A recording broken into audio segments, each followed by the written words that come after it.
என்னில் நினைவானவரே, உன்னை நான் நம்புவேனையா. நெசரேசையா, உயிருள்ள நாளெல்லாம் நான் நம்புவேனையா. என்னை மறவாதவரே, என்னில் நினைவானவரே. தாயானவள் தன் பாலனை மறந்தாலும் நான் மறவேனே. ஓ, தாயானவள் தன் பாலனை மறந்தாலும் நான் மறவேனே. ஓ, உன்னை எந்தன் உள்ளங்கையில் வரைந்து வைத்தேனே. உன்னை மறவாமல் என்னாலும் நினைத்திருப்பேனே. என்னை உந்தன் உள்ளங்கையில் வரைந்து வைத்தீரே. என்னை மறவாமல் என்னாலும் நினைத்திருப்பீரே. என்னை மறவாதவரே, என்னில் நினைவானவரே, உம்மை நான் நம்புவேனையா. நெசரேசையா, உயிருள்ள நாளெல்லாம் உம்மை நம்புவேனையா. என்னை மறவாதவரே, என்னில் நினைவானவரே. கர்த்தருடைய பரிசுத்த நாமத்துக்கு மகிமை உண்டாவதாக. இந்த புதிய நாளை தேவனுடைய இரக்கங்களினாலும் கிருபைகளினாலும் நம் ஒவ்வொருவரையும் முடிசூட்டி நம் பிராணனை அழிவுக்கு மீட்டெடுத்து இம்மட்டும் நம்மை வாழ வைத்து கழுகு சமானமாய் வயது திரும்ப வாழ வைத்து போலாக்கும்படியாய் கொடுத்திருக்கிற சர்வ வல்லமுள்ள தேவனுடைய இரக்கங்களினாலும் அவருடைய காருண்யத்தினாலும் இந்த நாளை நாம் பெற்றிருக்கிறோம். இந்த நாளை தந்த தேவனுக்கு நன்றி செலுத்தி உங்கள் யாவரையும் பிதா குமாரன் பரிசுத்தாவின் நாமத்தினாலே ஆசீர்வதித்து வாழ்த்துகிறேன். இன்றைக்கு கர்த்தர் ஆதாரமாய் கொடுத்த வேத வசன பகுதி ஆதியாகமம் 35ஆம் அதிகாரம் 11வது வசனம் சொல்லுகிறது. இப்பொழுதும் தேவன் யாக்கோபை பார்த்து சொல்லுகிற வார்த்தை தான் இது.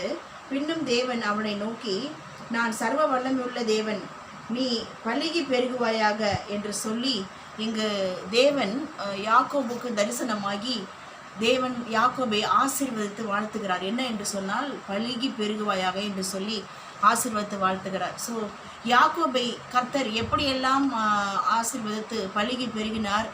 அவன் அந்த வார்த்தைக்கு பிறகு, தேவன் பேசி ஆசீர்வதித்த வார்த்தைக்கு பிறகு அவனுடைய செயல் என்ன? What is the decision Jacob has taken after Lord spoken to Jacob? That's what we are going to see today. Number 1, அதாவது எங்கே தேவன் பேசினாரோ அந்த பேசின இடத்துக்கு யாக்கோபு பெத்தேல் என்று பெயரிடுகிறார். அப்படின்னா பெத்தேல் என்று சொல்லும் மீனிங் என்ன என்று பார்ப்போமானால், it's a house of God.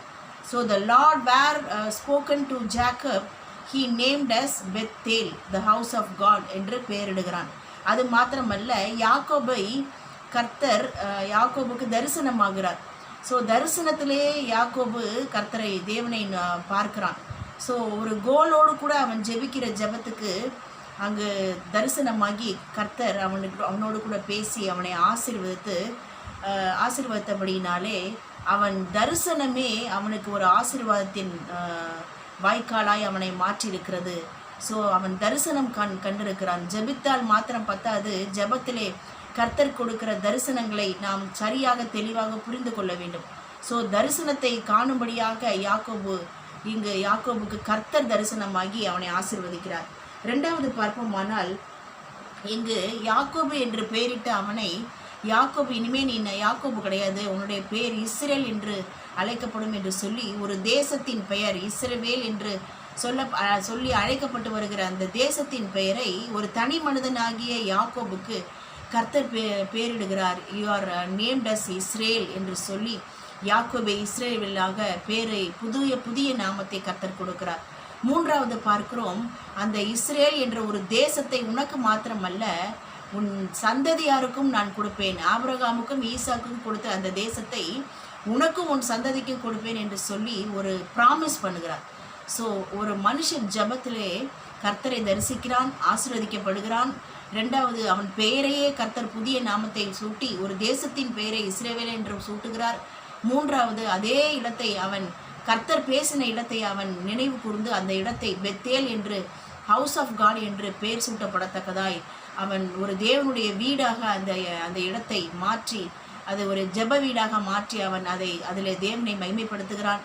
நான்காவது, அதனால அவன் வெட்கப்பட்டு போகல. யாக்கோபுக்கு அவனுக்கு மாத்திரம் இல்லை, இந்த இஸ்ரேல் தேசத்தை உனக்கு மாத்திரம் அல்ல, உன் சந்ததி இருக்குல்ல, உனக்கு பிறந்திருக்கிற சந்ததியார் யாவருக்கும் இந்த தேசத்தை தேசத்தை நான் அவனுக்கு சுதந்திரமாக கொடுப்பேன்னு சொல்லி ஆணையிடுகிறார். கர்த்தரே, சர்வ வல்லமையுள்ள தேவன், வானத்தின் பூமியை படைத்த கர்த்தரே ஆணையிடுகிறார். ஸோ ஆணையிட்டதை கண்டிப்பாக அவனுக்கு நிறைவேற்றி கொடுத்ததை நாம் அறிவோம். ஆகவே தொடர்ந்து நாம் ஜெபிக்கிற இடத்திலே அநேக தரிசனங்களை தேவனிடத்திலிருந்து பெற்றுக்கொள்ள முடிகிறது.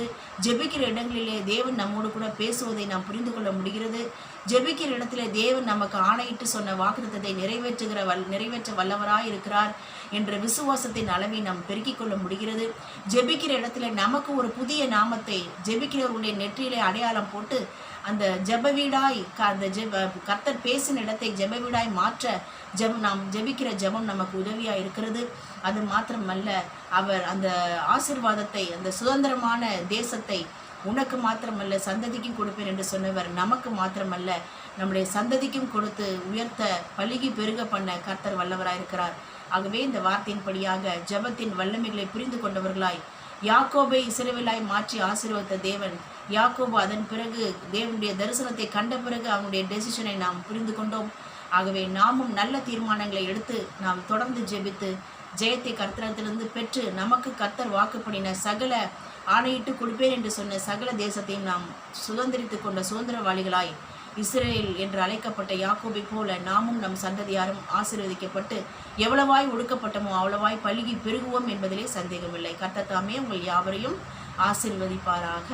God bless you all. Amen.